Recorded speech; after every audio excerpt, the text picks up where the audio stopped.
నెల్లూరు జిల్లాలో కార్లలో కరెన్సీ నోట్ల కట్టలు బయటపడడం కలకలం రేపుతోంది. ఒకే రోజులో రెండు వేర్వేరు సమయాల్లో రెండు వేర్వేరు కార్లలో నోట్ల కట్టలు గుట్టలుగా బయటపడడం ఇప్పుడు ఏపీలో సంచలనంగా మారుతోంది.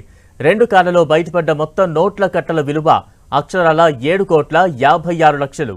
ఇంత పెద్ద మొత్తంలో నగదు పోలీసులకు పట్టుబడడంతో అది హవాలా డబ్బా అన్న అనుమానాలు కలుగుతున్నాయి.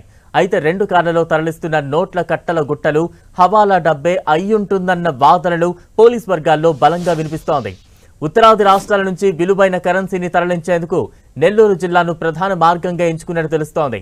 ఈ నెల 13న శుక్రవారం నాడు అహ్మదాబాద్ నుంచి చెన్నైకు మధ్యప్రదేశ్కు చెందిన కారులో 4.5 కోట్ల డబ్బును తరలిస్తూ మార్గమధ్యలో మర్రిపాడు వద్ద హైవేపైకి కియా కారును వదిలిపెట్టి డబ్బుతో ఇద్దరు వ్యక్తులు పరారయ్యారు.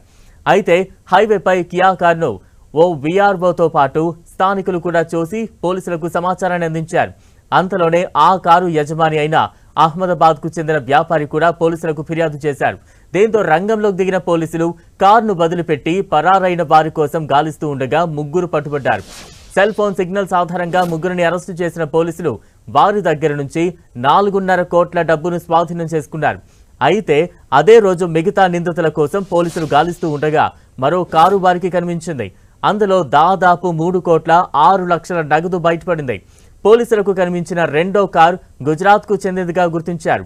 కారు యజమాని ఎవరు, ఆ డబ్బు ఎక్కడిది, ఎక్కడికి తరలిస్తున్నారు, ఇదంతా హవాలా డబ్బేనా అన్న కోణాల్లో పోలీసులు దర్యాప్తును స్పీడప్ చేశారు. ఇప్పటి వరకు 2 కేసుల్లో మొత్తం 4గురిని అరెస్టు చేసిన పోలీసులు వారిని విచారిస్తున్నారు. పరారీలో ఉన్న మరికొందరు కోసం విస్తృతంగా గాలింపు చర్యలు చేపట్టారు.